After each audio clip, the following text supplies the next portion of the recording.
There we are. We are live on LinkedIn.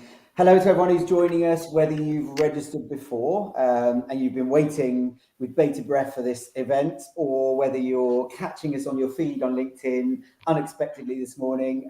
It's good of you to join us. You might be watching this after the fact and unfortunately won't be able to ask us any questions live, but hopefully during the event we get some good questions. We are here today and we're going to be having a really fun, engaging conversation, debating the topic around paid versus organic in marketing. For those of you that know, we talk a lot about sales, but more so over the last 12 months, we've talked more roundedly about go-to-market and the blend between sales and marketing and how important they are to be working hand in hand. And that's why this time we are talking about marketing in isolation. And we're talking about whether paid marketing, paid ads, paid media, that kind of stuff is going to outperform organic marketing, organic content, or vice versa. And I'm looking forward to the debate. And I do have three fantastic people joining me today. And before I introduce you, just a couple of ground rules. We're all friends, so we might have strong opinions, we might have expertise, but we're all friends, and we want to keep it that way. I will be throwing questions out there. I'll try and direct them at you as an individual, so you know who I'm firing them at, but feel free to ask each other questions. If you want to challenge what somebody says, or you want to get them to explain it a little bit further, then we're having an open conversation. If you're watching this, please let us know where you're watching from, chance in the comments, but your organization, where you are in the world that you're coming from. And if you want to throw a question in the mix, I'll do my best to get as many of them in on the panel and the debate as I possibly can. And I think that's pretty much it. So without further ado, we'll get stuck in. Sam, I'm going to come to you first, if that's okay. Sam, sure. Can you give the audience just a really quick view? Who are you? Who are Web Choice? Just anything you'd like to share about yourself? Yeah. So Sam Dunning, I'm co-owner over at webchoiceuk.com, and essentially we do B2B SEO and websites for driving revenue, not vanity. And I also host a podcast, a B2B podcast called Business Growth Show. Love it. Very succinct. Brilliant. Jaye, I'll come to you next. Nice. I'm Jaye. I'm the founder of Launch. We're the happy performance agency where we combine paid CRO and data to get brilliant results for our clients. Love it. You guys have done this before. Dan? Cool. So Dan Holt, MD of Boss Digital. So we're a full service agency, but we come very much from an organic background. We've been going for about 12, 13 years. And for the first 5 or 6, we were pure SEO. So very much kind of organic to our core. Love it. All right, good. So the elephant in the room is that as a moderator, I've got 3 people where I would normally have 4. So as I understand it, Jaye is going to be flying solo to some degree, but I have promised I'm gonna back her up and be on her team as much as I can in this conversation. And I've got some good case studies on that. So Jaye, on that basis, I'm going to let you go first. And I guess just throw out a bit of an opening statement around why paid is so important in a marketing mix, and why it is a channel or a strategy that you should be really prioritizing. So of course I'm going to say that we need to prioritize paid, because I've specialized in paid for 10.5 years now. And one of the reasons that we've done that is because it's really measurable. It's very effective when you're trying to target particular personas and audiences. And you get amazing data back that can then drive all of the rest of your strategies. As a tactic, it's something that you want to properly invest in, because it's not something to play around with. It can spend a lot of money very quickly. And that's why we're paid specialists. Love it. Love it. Love it. Good stuff. Dan, why don't I let you go first for Team Organic, which I think is where you're going to be. Okay. Why I think organic is the place to begin. So I think, a couple of things. I think the biggest thing maybe is you're building an asset right over time. So you're developing something that has ever increasing compound returns, which just, I hate to say it, just isn't the case with paid. There might be some opportunities for optimizing and improvements with paid, but ultimately that is only delivering as long as those ads are running. We could basically turn off all of our marketing activity tomorrow and probably still generate 2, 3, 4 good quality targeted leads every week for the next 3 years. So you find me a paid channel that can deliver that kind of return. I do have lots of other thoughts of why organic is the place to begin, but I'll park those there. All right, let's let Sam come in with a bit of an overview as well. Yeah, so with organic, I mean, namely, if we're talking SEO, you've got to think of it as building an evergreen ecosystem. So you're almost building a flywheel for your business. So like Dan said there, with paid, you're essentially paying for every click through to your site and chance to gain a conversion or new client lead. Whereas with organic, over time, it compounds, it builds up, you're building searchable assets. So every time a prospect is potentially searching for your offer, questions around your offer, or comparing you to others, if you show up, you can build that chance to get that inbound opportunity, build your brand and much more, but you're not paying for every opportunity. So it's something that can build up over time and drive a evergreen flow, not just now of inbound, but for years to come. Very, very interesting. So I guess the first question that jumps to mind is around timing. So Dan, you've talked about future, lovely. And I guess, we've now got to the place but it feels like it has taken a period of time to get to that stage. Sam, you've lent on the same thing. As I say, I'm going to start off on Jaye's side a little bit, and I'll give some more context later. But I guess my question is, when you're a startup business, you're starting something new, you don't have that brand equity, you haven't got time on your side to wait to get to the point where you can have those 2 or 3 really good. What do I do with organic? Where does organic play a role in those early stages? I think it's really tricky for startup businesses. If you've got a niche, you're immediately going to have a running start, because if there's a niche that people are actually searching for, then you can high five, you can produce really good, effective content for your organic, and you'll probably rank quite quickly.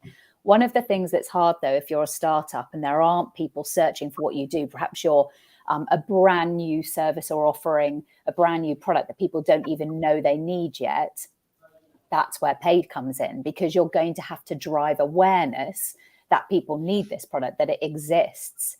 And so driving that awareness is very hard to do organically. Scrappy thinking when it comes to maybe organic social and cutting through the noise on TikTok. And I mean, like that amazing fish video fish song that's gone live, that's gone viral over the last couple of weeks. But those are the exceptions. And really, if you're wanting to drive awareness of a new product or service, you've got to start with paid. Dan, let's come to you on that. You may have an opinion on what Jaye said, but I guess just throwing that question, how long has it taken you to get to the point where you can say, I can turn that off and still got leads coming in? Because I'm guessing that wasn't from day one. No, but I think it's about it's about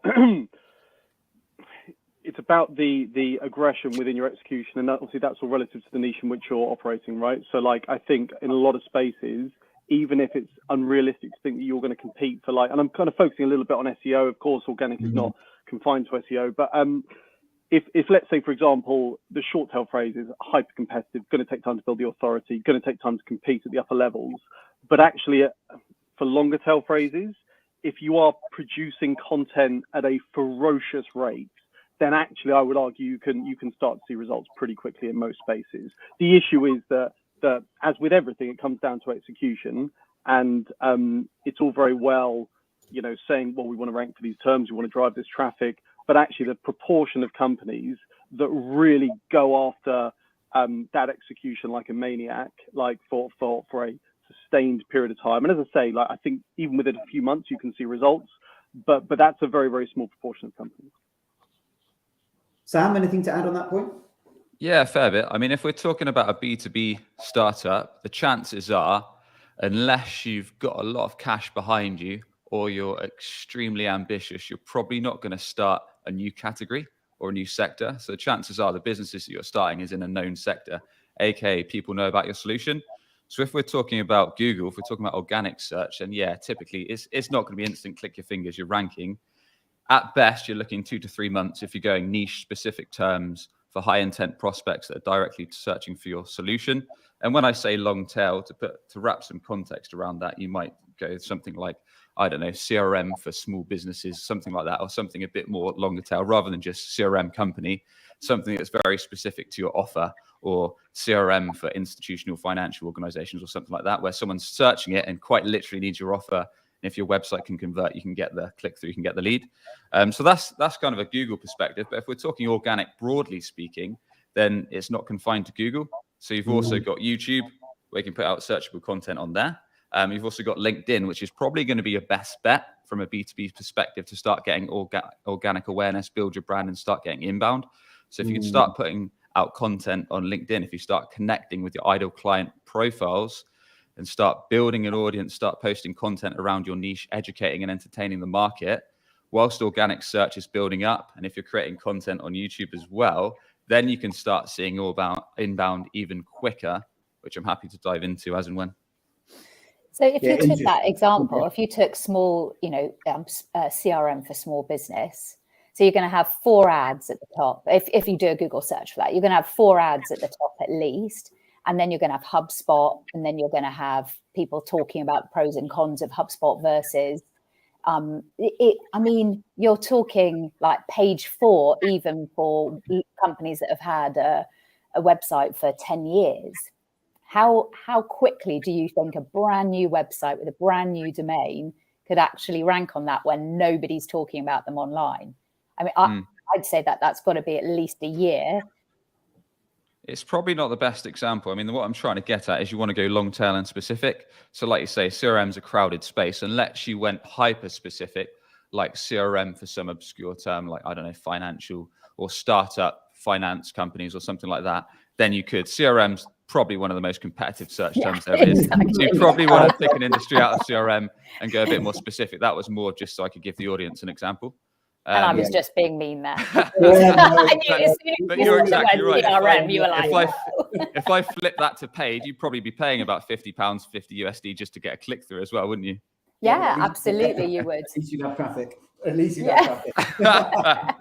Yeah. And do you know what? This is interesting. I'm focusing on the timing bit at the beginning of this conversation, and I want to share a personal story as to why I lean way to look, cards on table.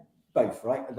Everything on LinkedIn, every question we ever ask, there's 2 answers to. One is it's not just one, and the other is depends. Every question on LinkedIn can be answered with it depends. But when I started Air, the first thing I did, and Sam, I've shared this with you, ironically in the past, was not building out outsourced telemarketing. Yeah, we did that, but I flipped PPC on before I had any employees. I flipped PPC on because I knew it would deliver me people with the level of intent. Okay, they wouldn't be necessarily qualified, but they'd have a level of intent.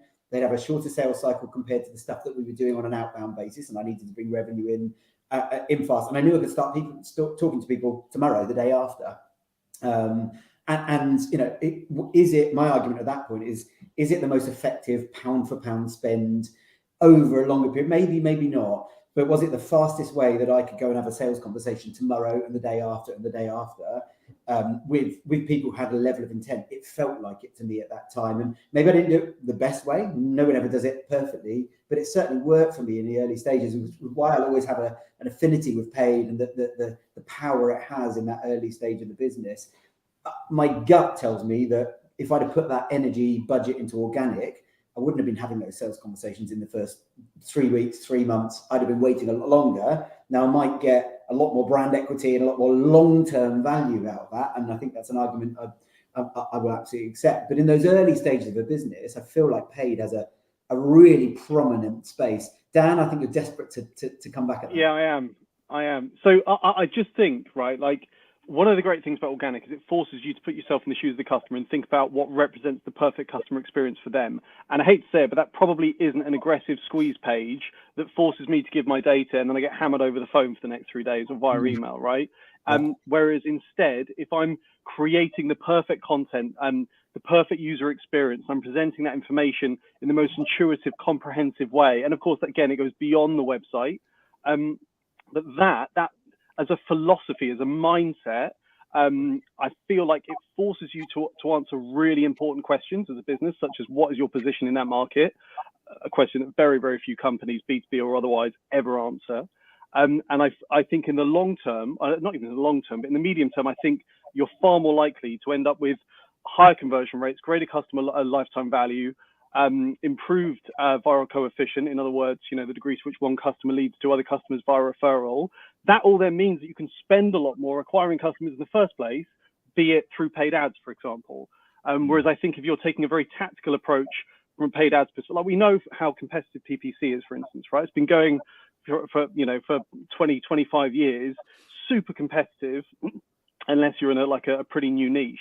So if you're just simply competing at a tactical level, hoping that those marginal gains within your campaign are going to lead to like a competitive advantage that can really offer some scalability, like I think that's a big ask for the people managing that campaign. Yeah, and I also think that how old is Air now, Owen? 7 years, 6.5 years. Yeah, so 7 years, the landscape was very different, especially in B2B Google search. There were ads on the right-hand side. You could play the system by only bidding Monday to Friday and working hours. Now you've got to have 7 days worth of 24 hours a day ads because people are always on now.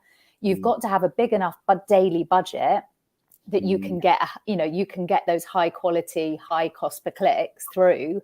I think it's really, really hard now to do any kind of B2B PPC for less than, I don't know, on highly converting things, on highly competitive things, I should say, 20 grand a month. So I think that for new businesses coming into the place, you can't play around with it anymore.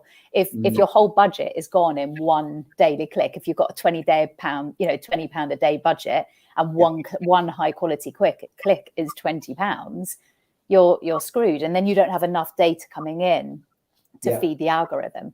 I do think, though, to go against some of the stuff that Dan says is that yes, there are some PPC companies that would push you into a squeeze page that you get a really bad user experience because it's just about getting that conversion and not the quality of that conversion. You don't have to run PPC that way. We do a lot of B2B PPC campaigns where we never use specific landing pages because we want to show the authority of the whole website. We don't want to ruin the customer experience or potential customer experience. But I also know that there's plenty of companies that run those it's all just about volume of leads rather than quality of leads. Yeah, interesting. Sam, anything to add on this topic? Yeah, I think it's been covered well. I think the only thing is that, like you said, back then you could get away with a really low cost per click, like 7 or so years ago. Whereas now, in a B2B environment, it's going to be exponential. And for startups, unless they're VC backed or they're funded, they are not going to have that cash. So going straight into Google Ads is probably going to kill off the business unless they've got a specialist in-house. So that's why organic search, of course, is going to lower your ad spend. I mean, you haven't got those overheads, but you're going to have to wait at least 2-3 months plus to see that return, unless you hit some of those other channels that I alluded to earlier. So Google's probably not a smart bet. Some of the shortcuts that you can take with it, we've mentioned HubSpot already, but if you link up your HubSpot with any ad campaigns, whether it's LinkedIn or Google Ads, if you link it up and you have a softer conversion, some kind of easy micro conversion, a download of a PDF, some sort of webinar to sign up for, you can start to kind of quicken up that learning and start to get a proper feedback loop on what's working and what's not working. So again, a kind of a scrappier approach to B2B. Maybe your budget is only then £100 a day, and you can start to get that feedback through and feel confident that they are driving quality leads. But if you go for too low a budget and you go for too broad a targeting, you will just get, I'm not going to swear, you'll just get the crap that nobody else wants, all of the clicks of the accidental clicks and the lowest quality, and you're fishing in the wrong pond then. Just on that, so Jaye, just leaning on your expertise, I think Sam makes a really good point there, and I think what we've shown today is that we're going to have a nice balanced discussion. When you look at cost per click, and I know it will range dramatically, but I think you've all made a really good point that the world has changed over the last 7 years. So perhaps my experience would be hard to repeat. With the landscape the way it is, what has that increase in things like cost per click looked like? It's getting more competitive. It's costing more to get that. What can you just give the audience just a bit of narrative around how that's moved in the last 5 years, maybe? Yeah. So before you might have wanted to dominate a particular search, like sales, outsource call center, something like that. Quite a competitive term, or small business CRM. quite a competitive term. You'd want to dominate that search. That's really high intent. And I don't know, your cost per click were, I don't know, £4 or £5. Yeah. Now we're talking, there could be £50 cost per click. No question. You wouldn't dominate. You wouldn't want to dominate it. You wouldn't want 100% impression share. Instead, what you'd want is to be able to have all of the data perfect for Google to understand or Microsoft to understand who your normal customer looks like. And then they will just use their machine learning to just go after the creme de la creme. But you need to have like a daily uncapped budget pretty much, because some days there might be 5 people that you could get. Other days there's none. So you've got to allow enough budget to be able to go for those high quality clicks. And then if you're only getting maybe, I don't know, 10 inquiries a week, depending on what size your startup is, that's not a lot of data to be feeding the machine with. So it's got to, now I think that the first investment you make when you're doing your website is making sure that your tracking is set up to like the absolute best practice, and you're cookie compliant, because you're probably only going to get 60% of the data you used to get before. So that 60% needs to be really high quality. Interesting. Let's come on to another point that came up in our opening statements around measurable. So Jaye, you talked about the fact that paid is very measurable, and I'd just love to hear Sam. Maybe I'll come to you first this time. Yep. Your take on that, because I'm guessing you would argue that organic is measurable. Yeah, I mean, B2B is, let's be honest, it's bloody hard to track, because especially in B2B, because put yourself in a prospect's shoes, especially if you're investing in a high ticket item. So unless you're going for something that's cheaper, super cheap, maybe it's £100, $100 per month. Yes, you might just search it on Google, however you find it, click through to the website. They've got 3 tiers. All right, fine, I'm going to buy because I need that offer. Now, if we're talking something that's several grand a month or higher, chances are you're not going to invest on your first click through. You're going to maybe go to the website. Maybe you're going to talk to your peers. Maybe you're going to talk to a community that you're inside of. Maybe you're going to go off. Maybe you're going to investigate on YouTube. Maybe you're going to go to the website. Maybe you're going to listen to a podcast about it. Maybe you're going to think about it a few days, then read a blog article. Then eventually, after you've talked to your board of directors, they're all bought in. You've done another sales demo. Then you invest. So that just shows you what B2B attribution is like. Now, Google Analytics might tell you that the final click-through was from an ad, or it might tell you that the final click-through to when they invested was through organic. Was it? Not sure. One of the best ways to measure, in my opinion, is yes, use analytics, but also get your salespeople to ask. So this is actually conflicting my argument. Adding things like on your demo or inquiry forms, how did you hear about us, is useful, but actually getting your salespeople to ask, what was your whole journey to finding us today, is like super useful, because then they'll start unfolding this story. Because whilst attribution might say, yes, it was an ad, yes, it was LinkedIn, or yes, it was organic search, quite often you'll realize it might have been a mix, or their initial find of your site was for organic search, but then they did all this stuff in between. So that's why having that organic presence is important, and you don't want to waste too much money getting the click-throughs on ads every time. We've bred a generation now for 10 years of lazy marketeers who think that they can just go into Google Analytics and see which channel's working and switch off all of the rest of the channels. We need to go back to the basics of marketing. We need to go back to understanding our customers and knowing that they're unpredictable, and that as long as we've got all of our marketing strategy, nailed down of what delivers a good experience, where do you show your authority? PR is a massive part of it.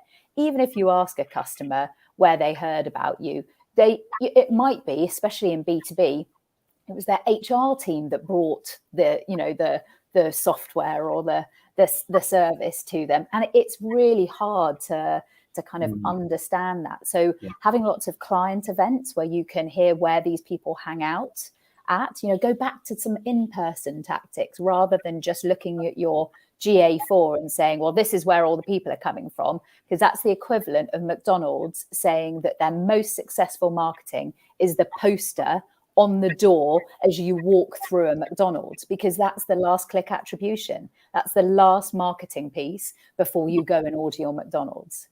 No, Dan, how do you measure when you're doing organic stuff for clients? How are you justify the investment with data and measuring the success of the tactics you're using? Yeah, I mean, I think you have to do the best job that you can, and obviously there's an awful lot of information you can provide, whether it's, and different clients will fixate over different things. Some will be obsessive over a particular ranking, some will be traffic to these parts of the website, some will be focused on something else.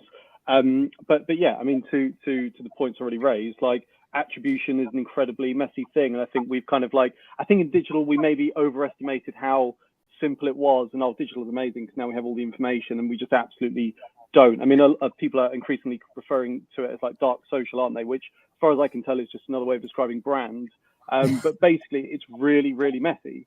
So, I mean, just to contradict myself a little bit, I'm going to kind of climb over to the other side for a moment. I do think that in terms of just like a general philosophy perspective, I think people on the paid side, I think they tend to take attribution more seriously. I think if you look at it as a spectrum, you know, brand one end of the spectrum, organic the other, paid the other, and then organic, I feel like we're kind of somewhere in the middle. We talk a lot about brand, but we also talk a lot about attribution.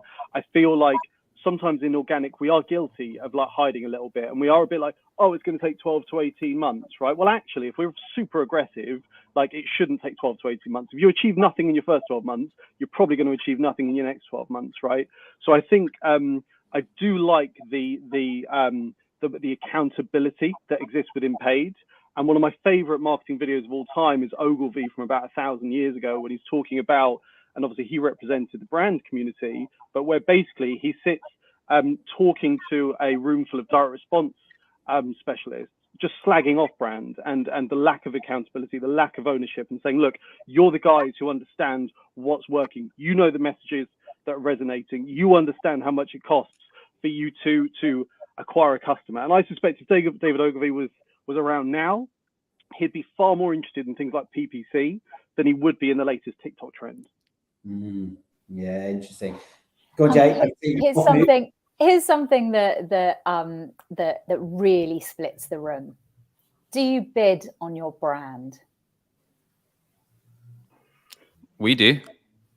Well, yeah, I think it's a funny one. I mean, it depends, doesn't it? Like if you've got competitors going after your brand, then yeah, that's why we did it. Because it depends on the market. In SaaS, like in tech SaaS, it's super competitive. So you'll find that a ton of brands will bid on each other.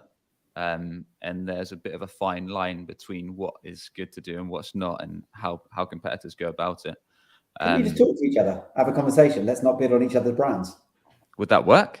Between massive SaaS orgs that are like being pressured by investors and want tons of leads? Maybe not. I'm going from personal experience. So I think a couple of years ago, a competitor of ours was bidding on our brand, and that was identified. So in response, I think we ended up bidding on theirs and had a phone call from them to complain that we were bidding on theirs. And I think a conversation happened and said, well, we've never done that. We did it because you were bidding on ours. And I think at the end of that conversation agreed that was probably not a good use of anybody's budget. And you know, Google's the winner. Friendly handshake to reduce, to stand down. And I think ever since then that's happened. And but do you know what's hard now, though?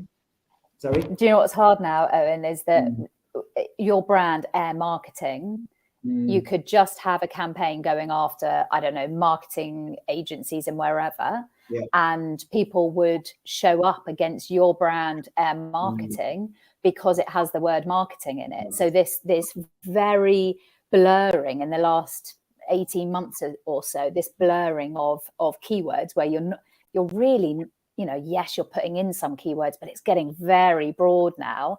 Suddenly there's a lot of ads appearing on other people's brand terms where the intention wasn't that way, but the machine learning is going after it, and it has become tricky. I mean, of course, I'm team paid. I'm going to say you always bid on your brand. Why wouldn't you? You can control the messaging.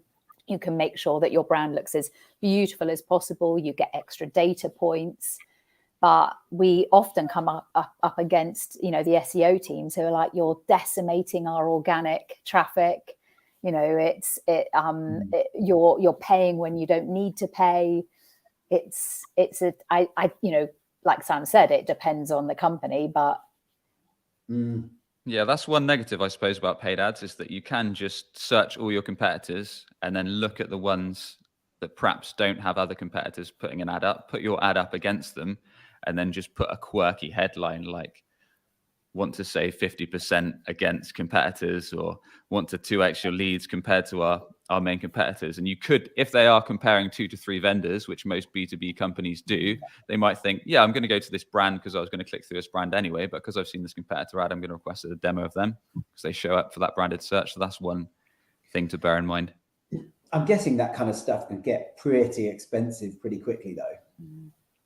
Yeah, because if you're bidding on someone else's brand and it doesn't have generic words in it like marketing, it's a unique word, then you're going to have a very low ad rank because your advert can't mention it in, because if it's a trademark term, your landing page can't mention it on if it's a trademark term. It starts to, you're going to have a low quality score because Google can tell that it's not a relevant ad. Yeah. But it's how Love Honey managed to climb up the ranks compared to Ann Summers, because they just bid on everybody, on the market leader. It's why Burger King is able to ride off the back of McDonald's. You know, you often get these challenger brands, you know, who will just hitch themselves to a competitor. Yeah. Dan, so I know you're on Team Organic, but I also know that you're a sensible guy. So I'd love to hear what. I guess, and I'm going to come around so you can think about it. You know, what's been the most successful paid strategy that you've used? And Jaye, I'll come to you on organic in a minute, and Sam on paid as well. So me for paid. Yeah. So the opposite to your argument.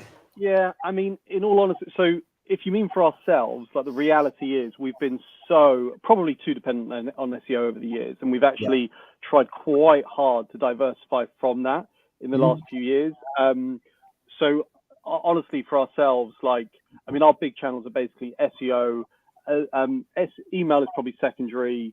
I'd say kind of like LinkedIn as well. And then we do, it was interesting, Jaye mentioned it earlier, I'm a big advocate of like in-person events, particularly small, really intimate events, really thinking about creating an amazing experience. So those have kind of always like been our focus point.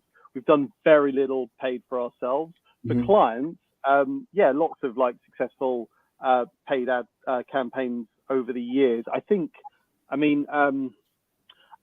probably an interesting one, if I go back a few years, was we've done a lot of work in the past in the fitness market, and one of the interesting things about the fitness space is, and this is probably true of most markets, people don't really have a handle on their numbers, right? And I think one of the reasons why people often go towards organic over paid is because they don't know their numbers, right? And organic therefore feels safer because you're like, well, there's going to be incremental improvements, so at some point it'll start paying for itself. Whereas like paid, you need to know the numbers really today. Like what are the conversion rates going to look like? What's the lifetime value look like, et cetera, et cetera. And obviously, particularly with B2B and professional service organizations, that can be quite tricky. But within the fitness space, really, I think a nice example was we could see that the company we were representing at the time, which was quite a fast growth budget chain of gyms, they were really focused on the kind of student market, and the lifetime sort of value was around kind of £100 or so, because these people were they were so fickle. They'd go home every summer. They'd change gyms as soon as somewhere new opened just down the road. Anyway, we realized when we kind of really poked into the data, and I won't go into too much detail, but there basically was another audience that was worth about 25 times as much.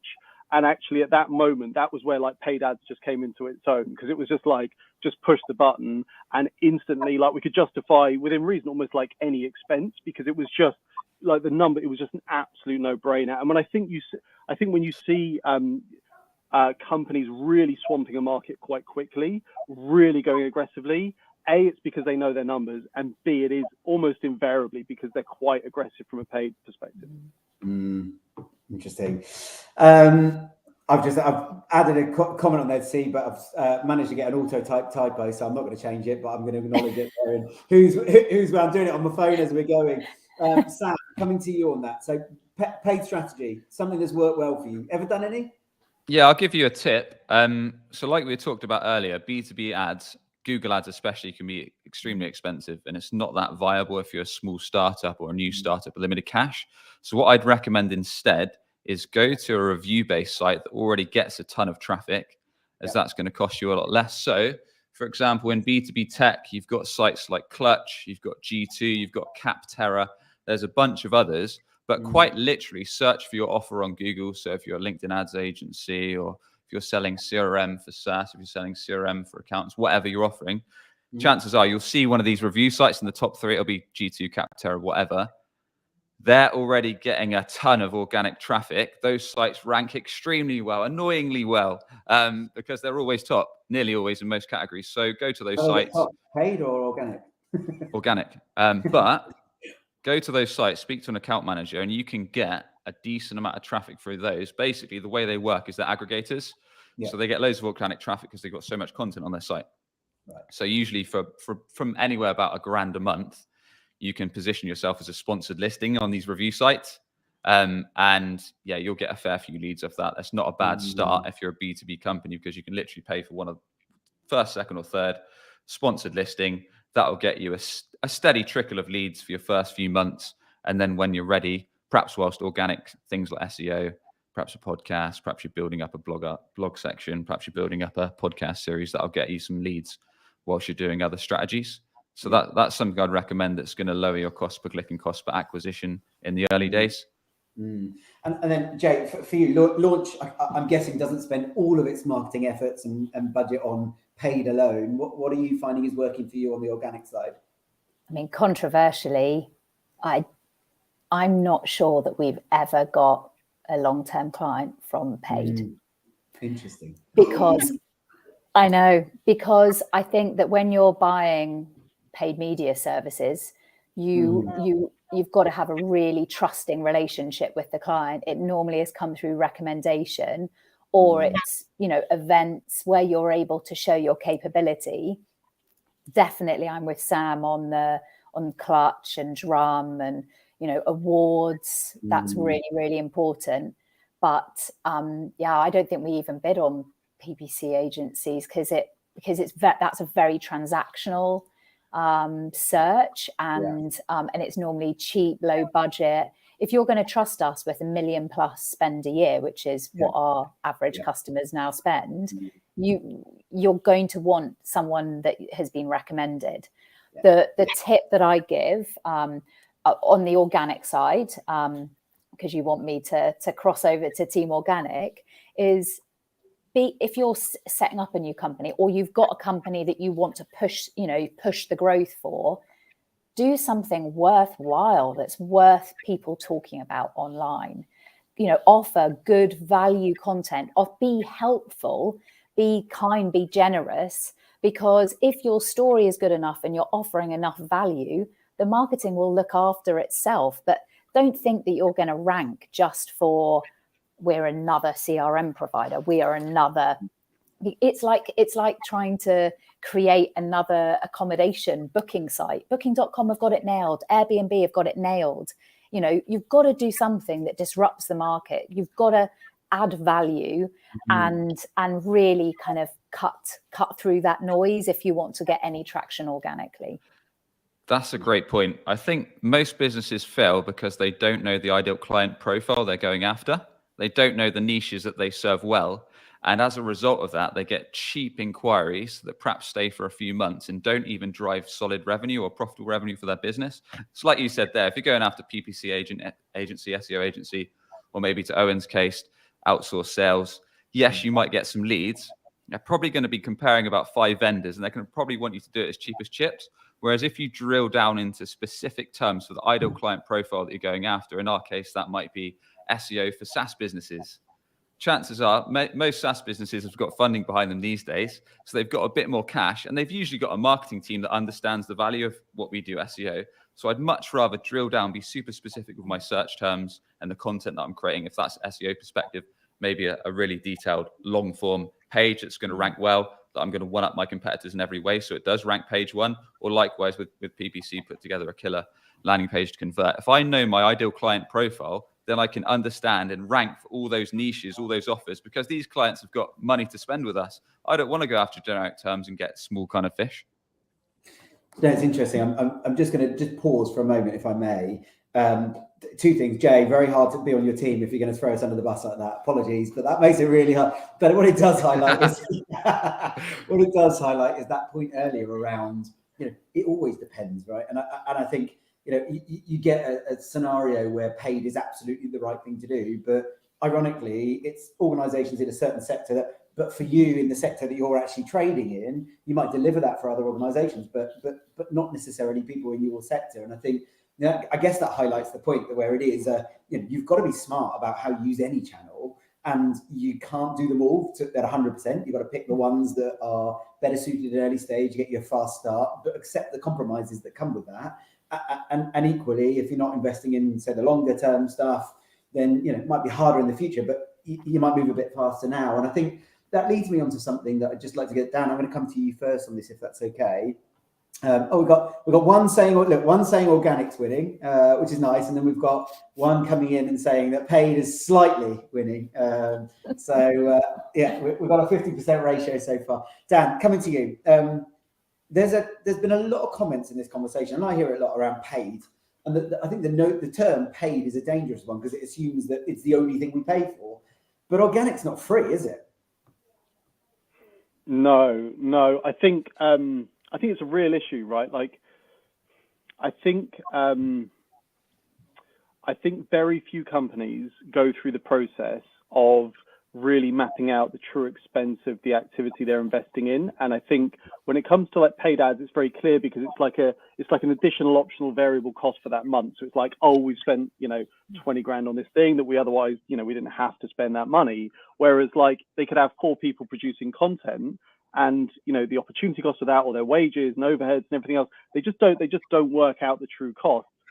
So of course, like organic is there is a real cost that comes to that. And I think this is why, again, like I think taking quite an aggressive approach with organic, because I just think like letting these things tick over and just being like, oh, we'll see where it is in 6 months, in 12 months, in 18 months, the costs are real. And they are like, I just think like you want to approach it, even if you're focusing on organic, you almost want to approach it with like a direct response paid mentality a little bit. Interesting, really interesting.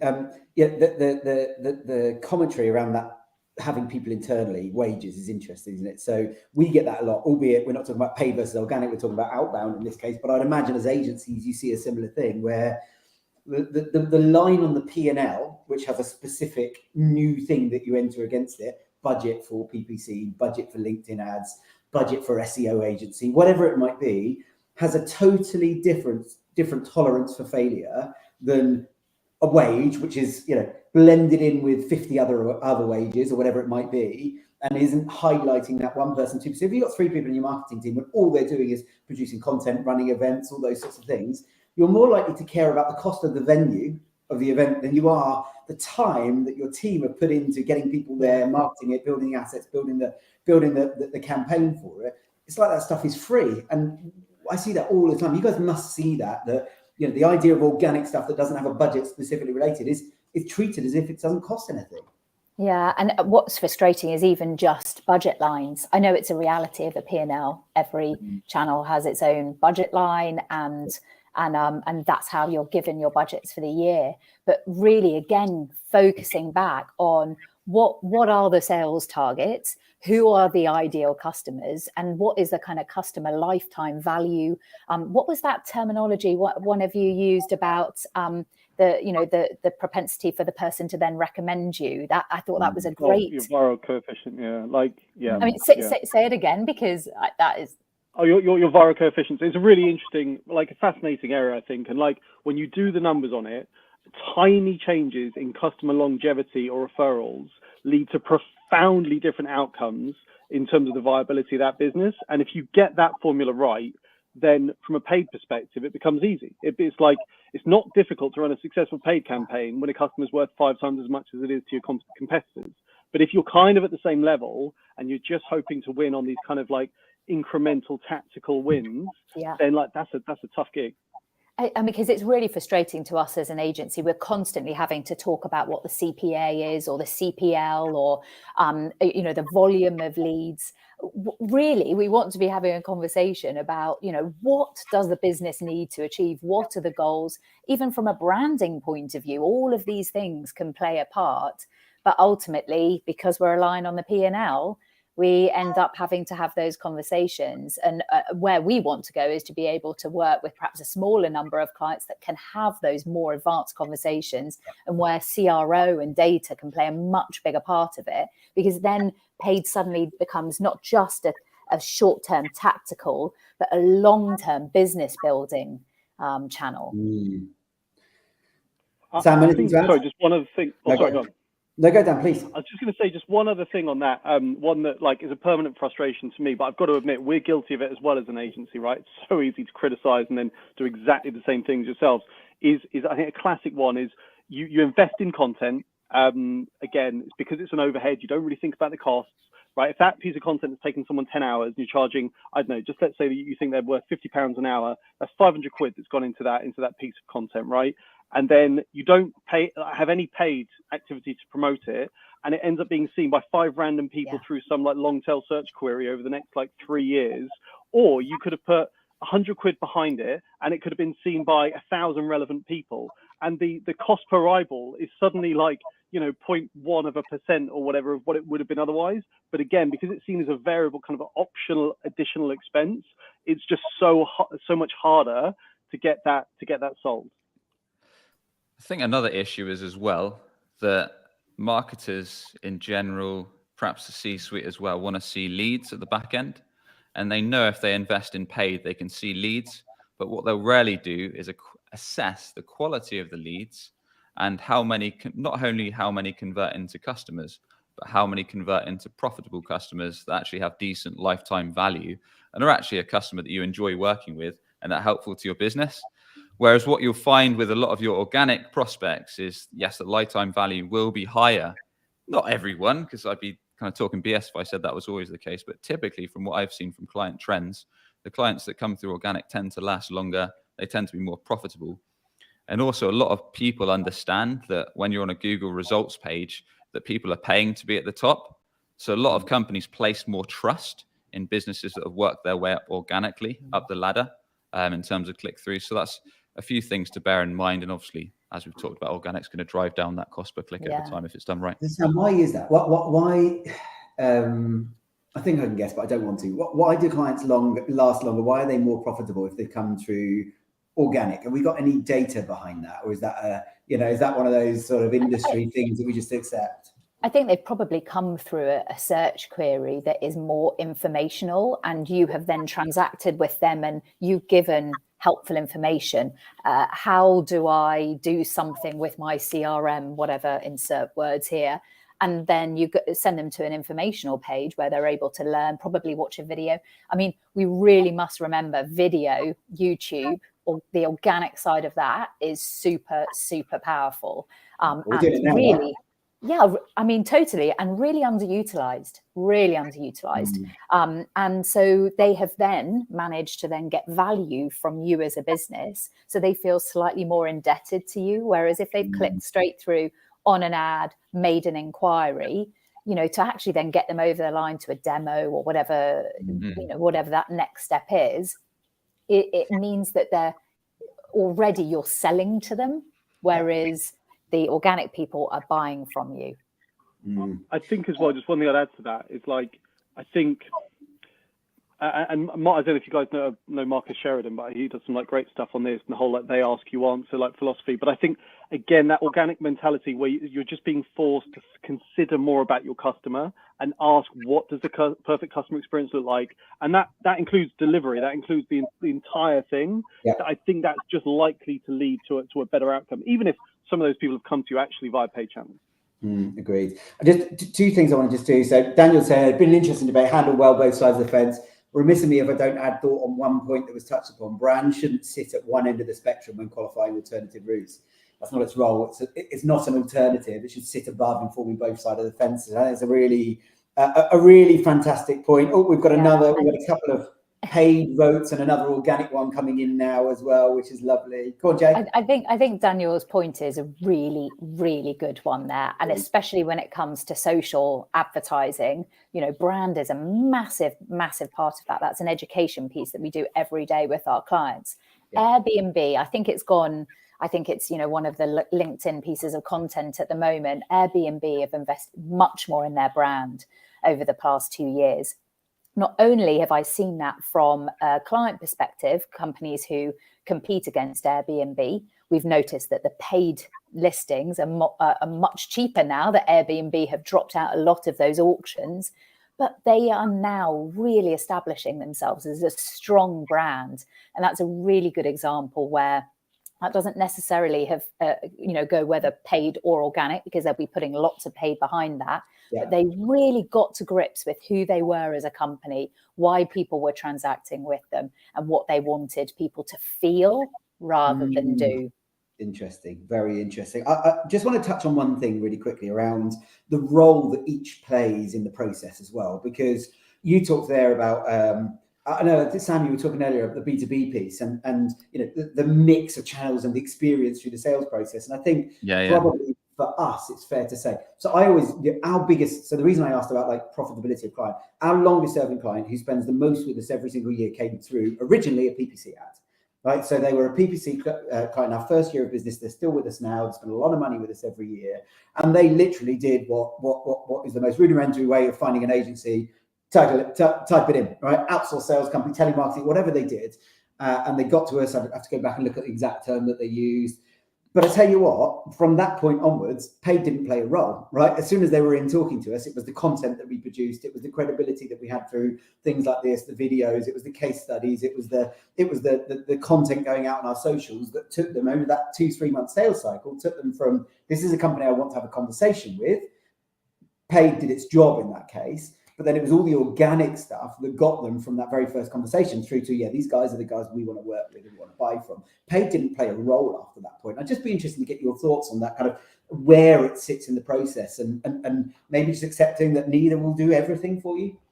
I'd say SEO and organic search is unrivaled when it comes to attracting every aspect of the funnel, because you can attract prospects right at the top of the funnel through to bottom of the funnel prospects that are ready to speak to sales today. Yeah. So as an example, if someone has a question around your offer, so let's put it to air marketing, they might say, what are the best cold calling tactics? That might be a top of the funnel question. Then they might read a blog article, consume a video. Maybe they'll sign up to a newsletter or consume your podcast. Then something in the middle of the funnel, maybe they'll search a problem like, why aren't prospects answering the phone? Or how do I get more sales from my SDR team? Something like that. Or maybe they're comparing vendors like air marketing versus competitor B. And then right at the bottom of the funnel, when someone's ready to speak to sales, you could do something like best outsourced SDR team or outsourced sales marketing agency, something like that. So you can quite literally have content at the top of the funnel, might be an article, links through to sharing videos, podcasts, best practices. Middle of the funnel, maybe learning a bit more, comparing, and bottom of the funnel, kind of straight through to a long form page with a sign up to request a demo, request a quote. The good thing is you're not paying for any of those click-throughs. The chances are if they've enjoyed the content, they might sign up to a long form asset like your YouTube channel, your podcast, your articles, your newsletter, etc. And then if you want to, you can retarget them with ads to nurture them a bit over time. I was just about to say that retargeting piece, if they've come at that top of the funnel, how do you make a cold call, something like that? You can do beautiful remarketing, retargeting, whatever you want to call it, across all of the channels, and really make sure that you're offering really good quality content to nurture them through. And that's why organic and paid work beautifully together. Oh my God, we're almost too friendly now. It's getting sickening. Dan, anything to add on that before we sort of head towards wrap up?